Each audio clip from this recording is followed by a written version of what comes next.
Salut à tous.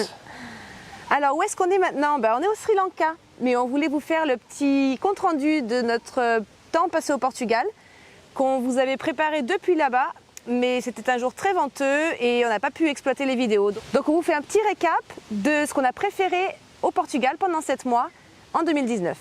Alors c'est pas une liste forcément exhaustive, c'est pas trié dans l'ordre non plus. Mais voilà, l'objectif c'est de vous faire partager un petit peu nos meilleures expériences là-bas au Portugal, dans l'Algarve. Donc on était basé à Cabanas de Tavira, qui est juste à l'est de Tavira. Donc c'est un petit village de pêcheurs, un ancien village de pêcheurs qui a été plus ou moins reconverti en cité résidentielle pour le tourisme. Et donc ben voilà, on va vous lister un petit peu tout ce qu'on a fait pendant ces 7 mois. Allez, c'est tout de suite. Alors le premier endroit qu'on va vous décrire, c'est la Ria Formosa, donc qui est vraiment une petite bande de terre qui est au sud-est donc de l'Algarve et au sud-est du Portugal, qui est une réserve naturelle pour les oiseaux et qui a vraiment un décor splendide.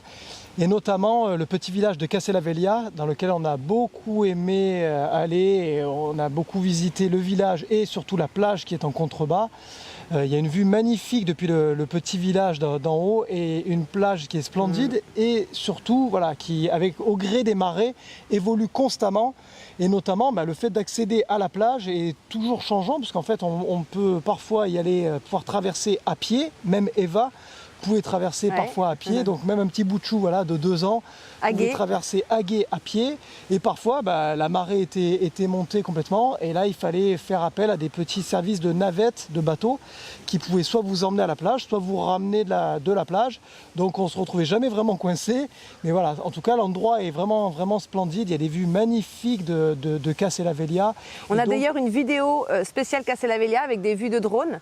Donc si vous voulez voir un peu plus de Castella Velha, allez voir cette vidéo. Voilà, on va vous mettre le lien dans la vidéo au-dessus, dans les cartes, et vous allez pouvoir voir aussi la vidéo sur Castella Velha, dédiée à Castella Velha, prise par le drone, vue du ciel. Voilà, et donc la Ria Formosa, c'est tout ça, c'est toute cette langue de terre qui crée en fait une lagune entre le continent et les îles qui se retrouvent juste un petit peu au sud. Donc ça fait des longues langues de sable qui s'étirent sur tout le sud du Portugal. Ça démarre juste à l'ouest de Faro et ça va jusqu'à Castella Velha. Donc presque jusqu'en Espagne. Il reste quelques kilomètres après de terre sans la Ria Formosa, mais c'est un espace très grand. Alors, le petit point intéressant, c'est vrai qu'à chaque fois qu'on veut aller à la plage, il fallait qu'on prenne un petit bateau. Alors, on a pris des cartes avec des tickets pour faire tomber un petit peu le prix. Mais donc on prenait le ferry public, et donc en quelques secondes, voire 1 minute, on se retrouvait donc de Cabanas de Tavira, là où on était logé pendant 7 mois, aller à la plage de Cabanas, qui est juste de l'autre côté, juste avec une petite barque. Et on n'a jamais dû attendre parce qu'ils prenaient les gens au compte-gouttes quand ils arrivaient, et puis tout de suite le bateau partait en quelques secondes. Il suffisait d'attendre, des fois si quelqu'un était en train de marcher et arrivait prendre le bateau. On n'a jamais dû attendre des horaires spécifiques, c'était très fluide. Ensuite, pour le prochain endroit, on vous emmène à Quarteira. Alors Quarteira, c'est pas forcément pour la ville elle-même que ça nous a plu, c'est surtout parce que voilà, il y a un point d'attraction assez important qui est un waterpark, donc un parc aquatique. Eva a adoré, on avait déjà réservé ça depuis l'Irlande avant de venir au Portugal, sans trop savoir ce que ce serait, et effectivement on a adoré. Surtout Eva, elle nous parlait sans cesse du waterpark. Donc voilà, ça a été un moment phare de notre séjour au Portugal, à tel point qu'au final on y retournait encore 2 autres fois, donc on a fait quand même 3 sessions là-bas. Donc c'est un grand on s'est régalé, un petit peu comme on peut trouver en France, il y a Aqualand, Aquacity, etc. Mais il est très bien entretenu, ça reste dans l'ensemble assez fluide, et c'est vrai que c'est un point fort là-bas sur la Et avec des descentes très variées, des choses qu'on ne voit pas forcément ailleurs. Il y a notamment une qui ressemble un petit peu à une raie blanche, une raie manta mais qui serait blanche, et où on fait un grand... Bon, c'est pour les adultes celui-là, mais nous de toute façon on s'amuse autant que les petits quand on est dans les toboggans à eau. Enfin, moi j'ai 10 ans. Il y en a pour tous les âges, même Eva qui était petite au moment où elle a fait, parce qu'elle avait tout juste 2 ans, elle a quand même trouvé son bonheur, même si elle était juste dans les petits bassins, les shallow pools comme elle aime les appeler. Des petits toboggans. Même ça c'est très intéressant pour un petit enfant, donc pour des familles aussi. Et c'est vrai que certains parcs ont moins d'espace pour les tout petits et celui-là de Aquashow, il était vraiment très très bien pour les tout petits aussi. Voilà, ouais. On vous laissera la référence dans la description de la vidéo.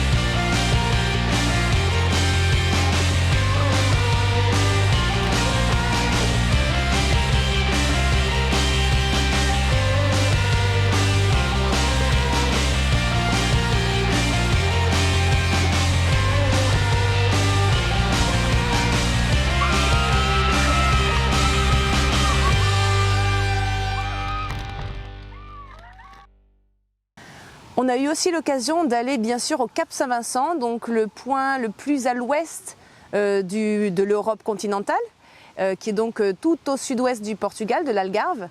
Et évidemment c'est magnifique, ce sont des belles falaises qui se jettent dans l'océan Atlantique. Et on a vraiment adoré ce coin-là. On est allé juste une journée et vers la fin de notre voyage, donc on était déjà habillés un peu chaudement par rapport à l'été.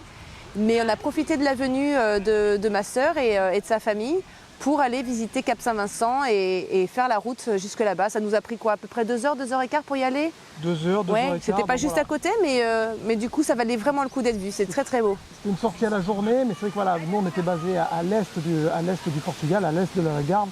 Donc c'est vrai qu'il y avait quand même un petit bout de route pour aller jusque là-bas, mais franchement ça valait le détour, les vues sont quand même spectaculaires depuis là-bas.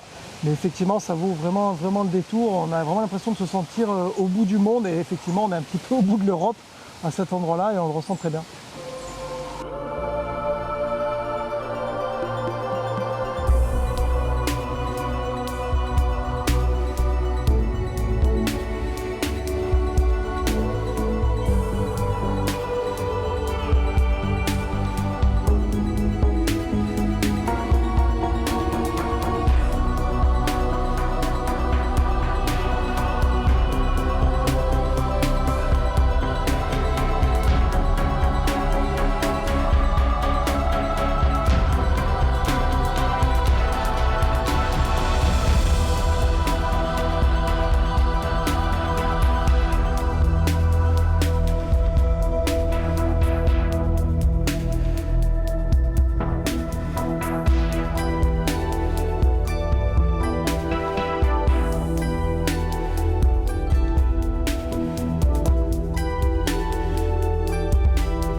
Alors un autre endroit que nous avons particulièrement apprécié et que nous vous recommandons très chaudement, c'est Castromarim, notamment à la fin août lors du festival médiéval, qui est vraiment quelque chose qu'il faut faire absolument, mais vraiment absolument.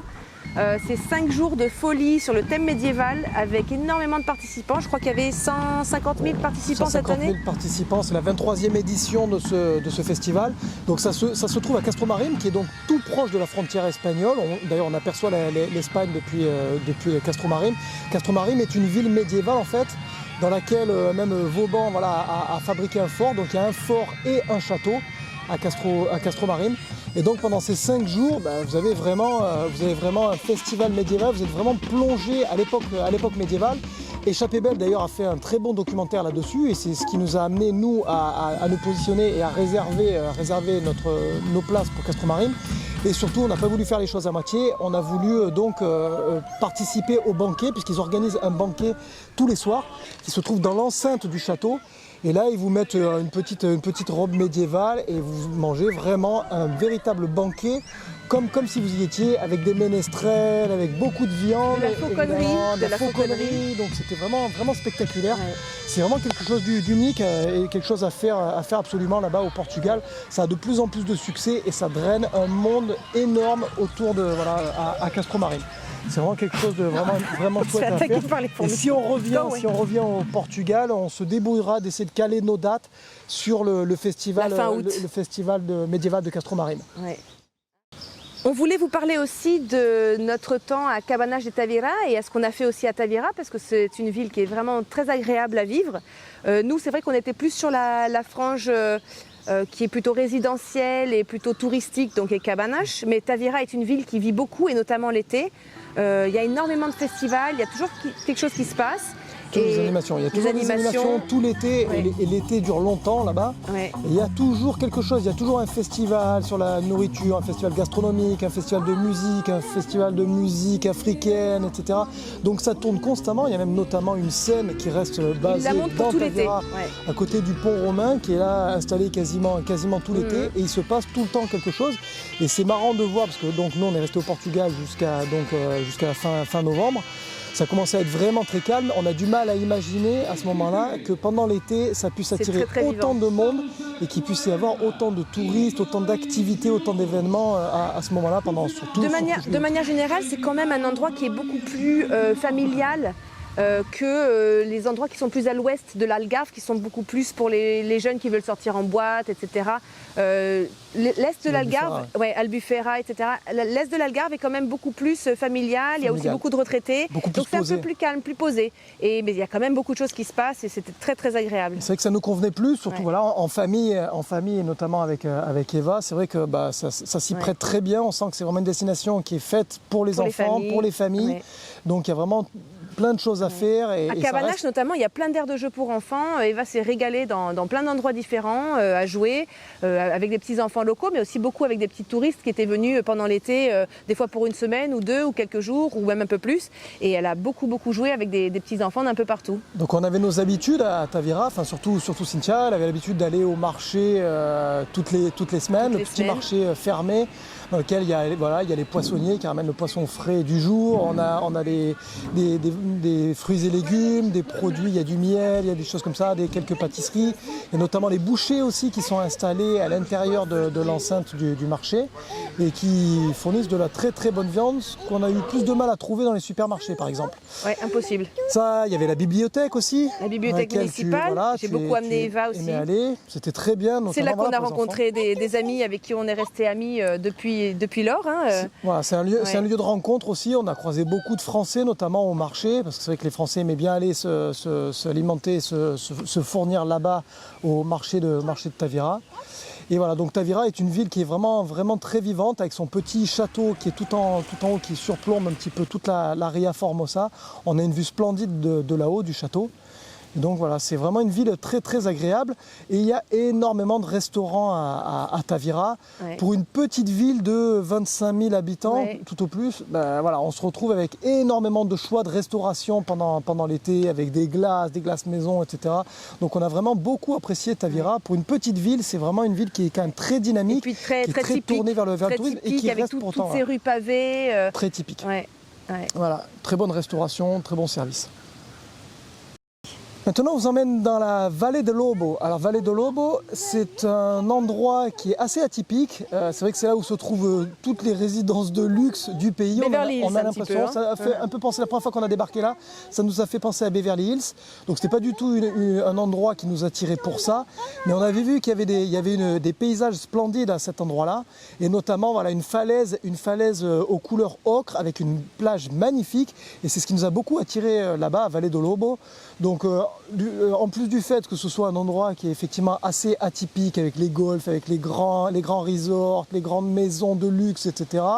Voilà, mais c'est surtout la vue et vraiment l'endroit naturel qui est là-bas qui nous a attirés. Et donc on n'a pas pu s'empêcher d'emmener le drone et de faire des prises de vue depuis là-haut, depuis la plage, voilà, parce qu'il y a vraiment et moi, j'ai pas pu m'empêcher de faire encore une tortue parce que j'ai commencé l'été dernier à faire des tortues de sable. Et donc ça plaît beaucoup à Eva, ça plaît surtout à Cynthia, on dirait. Oui, et puis les gens qui passent aussi aiment bien voir ça. Et moi, je pensais que c'était un bon moyen de sensibiliser les gens à la protection de l'environnement et d'utiliser l'image de la tortue comme une image de protection de l'environnement. Vous allez pouvoir voir, les couchers de soleil là-bas sont splendides.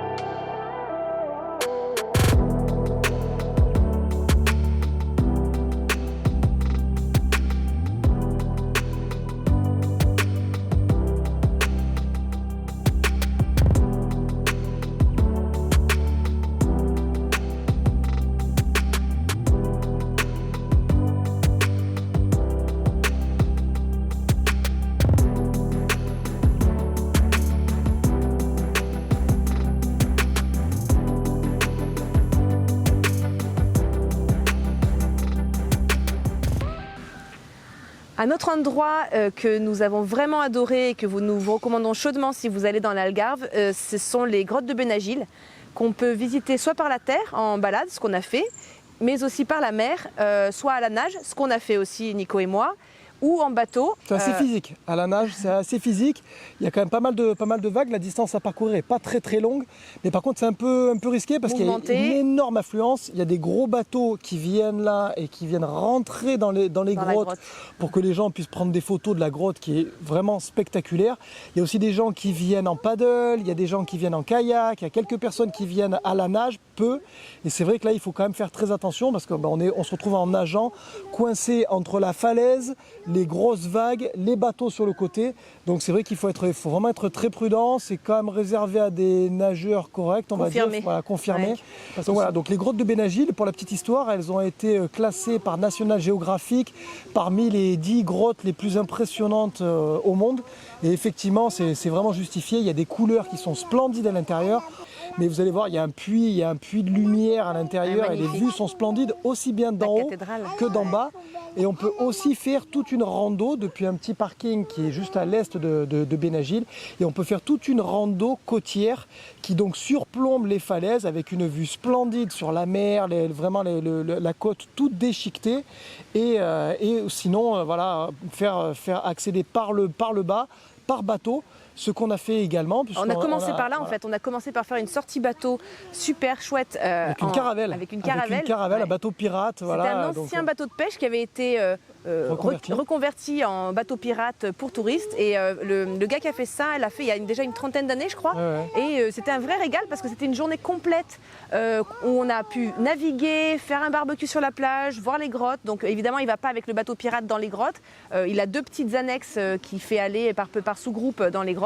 Mais on était combien à bord? On devait être une vingtaine, 20 ou 30 20 ou 30 personnes. Et donc on n'est quand même pas les uns sur les autres. Ouais, très agréable.